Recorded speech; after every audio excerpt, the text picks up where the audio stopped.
What's it like to eat 58 hot dogs in 10 minutes? I mean, it is kind of fun. I think one time I gained like 25 pounds in 10 minutes. I don't know if it's fun, but it's kind of insane to think about it. So what happens inside the bodies of competitive eaters as they tackle pounds of food in just minutes? The stomach is a fascinating organ. It's really two organs in one. The top part of the stomach is a receptacle, and the bottom part of the stomach is a grinder. When food lands in the upper part of the stomach naturally relaxes and expands.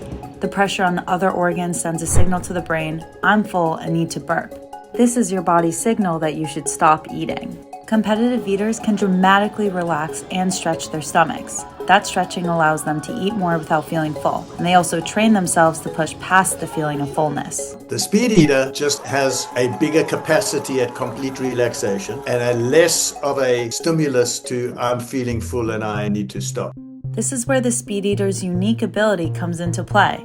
The way we look at the stomach is just like a big muscle. And I think a resting stomach of an above average eater can maybe hold 3/4 of a gallon or 6 to 8 pounds, but we can hold sizably more than that. The ability to expand the stomach is likely a combination of innate ability and dedicated training. But it's similar to somebody who might have a genetic tendency towards sprinting or towards marathoning. They have muscle fiber types that might lend themselves to either races that are intense and short and super fast or long and steady.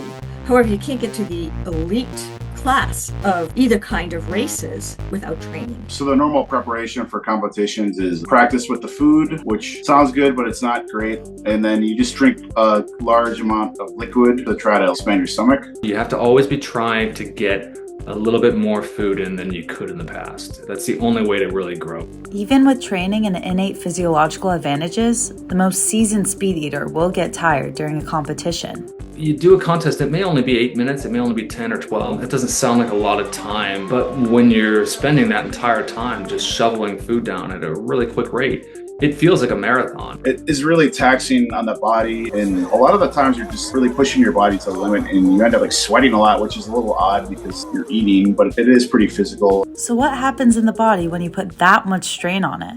Typically, as food moves into the lower part of the stomach, it mixes with gastric juices, and then gradually empties into the small intestine, a process that usually takes about 4 hours.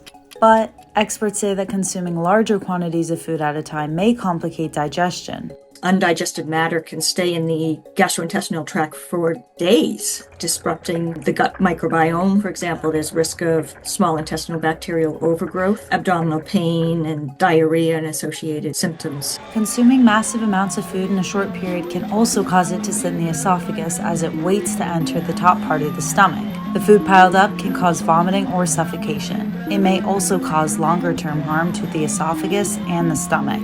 If you get a tremendous expansion and rupture, you can actually rupture and tear the esophagus, which is called a Boerhaave syndrome, in which case all those contacts leak into the chest and become septic, and it can be really dangerous. In theory, I think you could potentially rupture the stomach if you just stretch it up far enough.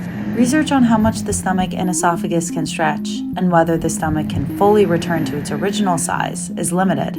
Scientists are uncertain, but they're concerned about permanent loss of stomach elasticity. The stomach will relax and expand. And now the question is, can the stomach unrelax and sort of get back to its normal size? Can those muscles get damaged so much that they don't work properly? If those muscles are permanently damaged, it could cause a disorder called gastroparesis. This essentially means the stomach muscles are paralyzed, leading to issues like poor digestion, bloating, and acid reflux.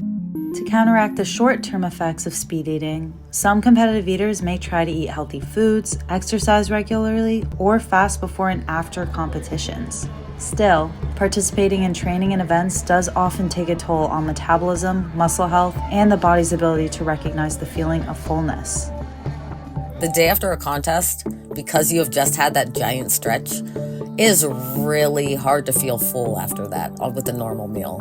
And so that part is a lot of like training your brain to stop eating at a normal time, even though you have no sensation of fullness for like the next week or so, because you've stretched that out and it's got to kind of bounce back to normal. Through the years, like my hunger and my metabolism has definitely slowed down, but I think it's all been pretty relative. Whether or not it takes a lasting toll, competitive eating is certainly extreme. I don't think it's terribly unhealthy, but I don't think it's something that I personally would recommend. I play golf.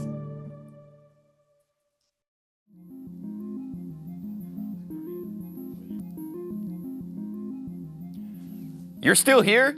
You must really like what you just saw. If you really did like it that much, take a look at the channel memberships we have. You can get custom emojis and badges, access to content before it releases, members-only invites to live events, and more. And the money you give actually comes back here to Nova, so we can keep making this amazing content for you. Click the join button now to check it out. Thanks for watching Nova, and see you again next time.